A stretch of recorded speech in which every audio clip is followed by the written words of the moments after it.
Sir Ambati Rambabu గారు arrest తర్వాత విడుదలైన దగ్గర నుంచి వైఎస్ఆర్ సిపి శ్రేణులకు సంబంధించి సరే ఇంకేం అరెస్టులు చేసుకుంటారో చేసుకోండి అని చెప్పి డైరెక్ట్గానే వాళ్ళ సవాల్ విసురుతున్న నేపథ్యం. ఇప్పుడు జోగి ఆల్రెడీ జోగిది ఎంత పెద్ద సెన్సేషనల్ అయిందో మనం చూసాం గతంలో. సరే వీళ్ళందరూ కూడా ఇంకా కామ్గా ఉన్నారు, ప్రస్తుతానికి ఇంకేం అరెస్టులు ఉండవేమోలే అని అనుకునే టైంకి వీరి మీద 100 పేజీల ఛార్జ్ షీట్లు నమోదు కావడం. సో జోగికి మళ్ళీ ఉచ్చు బిగుస్తుందా? 1200 పేజీల ఛార్జ్ షీట్ ఆయన మీద లిక్కర్ నకిలీ మద్యం ఉత్పత్తికి కేంద్రం ఇబ్రహీంపట్నం లిక్కర్ మాఫియా ఇదంతా చేసింది అని పోలీసులు ఛార్జ్ షీట్ పెట్టారు. దాంట్లో ఇంకా చాలామంది పేర్లు పెట్టారు. కానీ మీకు గుర్తుంటే కనుక తెలుగుదేశం ఎన్డీఏ ప్రభుత్వం వచ్చిన కొత్తలో నకిలీ మద్యం మదనపల్లి దగ్గర ఎక్కడో తయారు చేస్తున్నారని చెప్పి వార్తలు రావటం, దాని మీద తెలుగుదేశం ఎమ్మెల్యేగా పోటీ చేసిన జయచంద్రారెడ్డి అనుకుంటా, I think if I'm correct, కొంచెం ఆయన కొంచెం అనుయాయుడైన అద్దేపల్లి జనార్దన్ రావు అనే వ్యక్తి దీనికి కారణం అని చెప్పి అప్పుడు రావటం అయింది. సో తర్వాత తెలుగుదేశం పార్టీ ఆయన మీద చర్య తీసుకుంది. చూసారా, మాదంతా నకిలీ మద్యం, అది తక్కువ చౌకరకం మద్యం అన్నారు, మీ వాళ్ళే మీ నియోజకవర్గంలో మీ అభ్యర్థిగా పోటీ చేసిన ఆయన ఇక్కడ అయ్యారని చెప్పి వైసీపీ వాళ్ళు దాడి చేశారు. అవన్నీ అయ్యాయి. అప్పుడు వీళ్ళు చెప్పింది ఏంటంటే ఇతను మా పార్టీ అభ్యర్థికి సంబంధించిన వాడే, కానీ ఈయన వైసీపీ నుంచి వచ్చాడు, వైసీపీ వాళ్ళకి సంబంధించిన ఆయన అని చెప్పి తెలుగుదేశం వాళ్ళు చెప్పారు. అప్పటి నుంచి అది నడుస్తూ ఉంది. అయితే నిన్న ఇప్పుడు మనం చూస్తున్న విజువల్ ఏమో నిన్న గుంటూరు జిల్లా మామిళ్ళపల్లి అనే చోట ఏదో నిరసన తెలపడానికి వెళ్ళిన జోగి రమేష్ను వాళ్ళు అరెస్ట్, ఆయన వెళ్ళింది ఈయన ధూళిపాల నరేంద్ర మీద ఏదో నిరసన తెలపడానికి వెళ్ళాడు. ఆ సందర్భంలో ఆయన అరెస్ట్ చేశారు. ఆ తర్వాత ఈ 1200 పేజీల ఛార్జ్ షీట్ పెట్టారు. ఈ ఛార్జ్ షీట్లో వాళ్ళు చెప్పే విషయాలు ఆసక్తికరంగా ఉన్నాయి. ఈ అద్దేపల్లి కుటుంబంతో వీళ్ళకి ఎప్పటి నుంచో సంబంధం ఉంది. వీళ్ళు గత నుంచి కూడా ఇక్కడ వైన్ షాపులు ఇవన్నీ కూడా నడుపుతున్నారు. వైసీపీ వైన్ షాపులకు తెలంగాణ నుంచి నాన్ డ్యూటీ ఫ్రీ లిక్కర్ అనేది తీసుకొని వచ్చి అది ఇక్కడ సరఫరా చేసి వాళ్ళు దాని లాభం పొందేవాళ్ళు. వైసీపీ వచ్చిన తర్వాత చీప్ లిక్కరు తయారు చేసి దానికి కేరళ అవి బ్రాండ్స్ వేసి లాభం పొందారు. ఇది అయింది. కానీ తెలుగుదేశం పార్టీ అధికారంలోకి వచ్చిన తర్వాత ఈ అదేపల్లిని వీళ్ళే ప్రేరేపించి అక్కడ చేసి అది తెలుగుదేశానికి ఆపాదించే ఒక పెద్ద కుట్ర పన్నారు ఇది. కానీ వీళ్ళ మనుషులైతే వీళ్ళు ఎప్పటి నుంచో ఉన్నారు, వీళ్ళకి షాపులు ఉన్నాయి, వీళ్ళకి ఒక చైన్ కూడా ఉంది అని చెప్పి వాళ్ళు చాలా వివరాలు చాలా పేర్లతో ఒక ఛార్జ్ షీట్ వేశారు. ఇది నిజానికి మీరు అన్నట్టుగా అంబటరాంబాబు లాంటి వాళ్ళు గట్టిగా మాట్లాడుతున్న సమయంలో జోగి రమేష్ కూడా ఒక వాయిస్, ఇది వాళ్ళకి సంబంధించిన షౌటింగ్ బ్రిగేడ్ ఇదేదో అంటారు కదా, ఏ పార్టీకైనా షౌటింగ్ బ్రిగేడ్ ఒకటి ఉంటుంది. వీళ్ళకి సంబంధించి ఇక్కడ జోగి రమేష్ విషయంలో అదనంగా ఏమంటే చంద్రబాబు నివాసం మీదకి అప్పుడు ఒక దండయాత్రకు వెళ్ళాడు అనే ఒక ఇది కూడా ఉంది. సో రెడ్ బుక్లు ఇట్లాంటివి వచ్చినప్పుడు ఆ పేర్లలో జోగి రమేష్ పేరు కూడా ఒకటి ఉంది అనేది కూడా అప్పుడు ఉంది. కానీ ఇక్కడ కాకపోతే ఒకటే కనిపిస్తుంది, మన అలాంటి వాళ్ళం అనుకున్నట్టుగా ఈ మాఫియాలు అక్రమ వ్యాపారాలు చేసేవాళ్ళు వీళ్ళకి అటు ఇటు కూడా సంబంధాలు ఉండటము, ఎవరికి ఉపయోగపడ్డారు అన్నది కూడా తెలియనంత ఒక పరిస్థితి ఏర్పడుతుంది.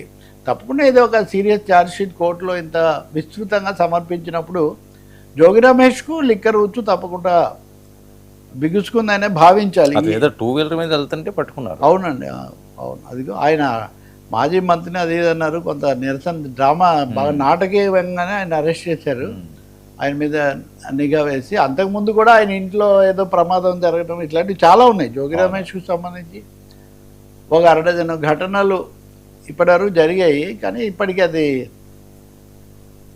ఒకటి దీనికి టార్గెట్ జోగి అనేది ఇప్పుడు పూర్తి అయినట్టుగా ఉంది. కానీ ఇప్పుడు అద్దేపల్లి జనార్దన్ రావుకి ఈయనకున్న సంబంధాలు నిజంగా అంతకుముందు నుంచి సంబంధాలు ఉండి వాళ్ళు అంతకుముందు నుంచి వ్యాపారాలు చేస్తుంటే ఈ ప్రశ్నలన్నీ తప్పకుండా ఉత్పన్నం అవుతాయి కదా, ఈ సమయంలో ఎక్కడున్నారు ఇప్పుడు. అయితే ఒకటే ఇక్కడ అలాంటి వాళ్ళని ఎందుకు చేర్చుకున్నారు, అలాంటి వాళ్ళకి టికెట్ ఎందుకు ఇచ్చారన్న ప్రశ్న వీళ్ళకి కూడా ఎదురవుతుంది. కానీ మూలాలు అంతకుముందు ఎక్కడున్నాయనే అనేది కూడా ఎలాగ ఉంటుంది కదా. కాబట్టి జోగి రమేష్కు కోర్టు బహుశా ఇస్తే రిమాండ్కి వాళ్ళు ఇస్తారు. ఎవరో నిన్నటి నుంచి అదిగో చూడండి ఆ 2 వీలర్ మీద అవునవును వెళ్తుంటే ఆపోజిట్ పోలీసులు వచ్చి కార్ అడ్డు పెట్టి అవును చాలా వెంటబడే నాటకీయంగానే పట్టుకున్నారు. పూర్తిగా ప్రత్యక్షంగా పట్టుకొని ఆయన చెయ్యాలి, కోర్టు ముందు పెట్టాలన్న దాంతోనే చేశారు. ఆయన బహుశా అందులో నుంచి, లేకపోతే ఇంకొక ప్రజల మధ్య, మామూలుగా నాయకులు ఏం చేస్తారంటే ప్రజల మధ్యలో ఉంటే అక్కడ కొంత ఇదిగా ఉంటుందని చూస్తారు. ఈయన విడిగా వెళ్తున్నప్పుడే పట్టుకున్నారు. దీని మీద నిన్న వాళ్ళు నిరసనలు కూడా తెలిపారు. ఐ థింక్ నిన్న సజ్జల రామకృష్ణారెడ్డి, రాంబాబు, పేర్ని నాని మాట్లాడారు, మీరు ఆయన మీద కావాలని కక్ష కట్టి ఇదంతా చేస్తున్నారని. అవన్నీ వాళ్ళు కోర్టులో చూసుకోవాల్సిందే కానీ ఇంకోటి కాదు. రెండవది, వాళ్ళ నివాసం దగ్గర ఇబ్రహీం పట్టణం ఆ పరిసరాల్లో ఇది జరిగిందని కూడా వాళ్ళు పోలీసులు చెప్తున్నారు. కాబట్టి ఎలా వాళ్ళు కౌంటర్ చేస్తారు? బెయిల్ తెచ్చుకుంటారా? ముందస్తు బెయిల్ ప్రశ్న లేదు, ఎందుకంటే ఇప్పటికీ అరెస్ట్ అయ్యారు కాబట్టి బెయిల్ కోసం వాళ్ళు ప్రయత్నం చేసుకోవచ్చు. అంతకుముందు అరెస్ట్ అయినటువంటి వాళ్ళు కృష్ణమోహన్ రెడ్డి వీళ్ళంతా ఉన్నారు. అలాగే దానికి ఇదిగా ఉన్నటువంటి వాసుదేవరెడ్డి వాంగ్మూలం ఇచ్చాడని ఒక మాట చెప్పారు ఇదివరకు. అవన్నీ నిజమైతే వాళ్ళ దగ్గర పక్క ఆధారాలు ఉండాలి. ఒక దశలో చెవిరెడ్డి భాస్కర్ రెడ్డి ఆయన మీద ఆయన డ్రైవర్తో చెప్పించారని వీళ్ళు అన్నారు. సో ఇలా ఇంకా ఒక ఆయన ఉన్నాడు కదా కేసిరెడ్డి, విజయసాయి రెడ్డి మీద కూడా, ఇంటి మీద కూడా ఈడీ జరిపించారు. సో పెద్ద నెట్ వల పన్నారనడంలో ఏమాత్రం సందేహం లేదు. బహుశా ఈ జోగి రమేష్ది ఇది తాజా. ఇక్కడ ఒక చిన్న తేడా ఏమంటే, రాజ్ కేసిరెడ్డి, వాసుదేవరెడ్డి వాళ్ళు అదేమో గత ప్రభుత్వం ఉన్నప్పుడు అప్పుడు జరిగిన చీప్ లిక్కర్ పేరుతో నాకు ఇవన్నీ అమ్మి తీసుకున్నారు, లేకపోతే ఏంటి ఇదేది దానికి జీపే లాంటివి వాడకుండా అన్ని క్యాష్లోనే తీసుకున్నారు, డబ్బు తరలించారని.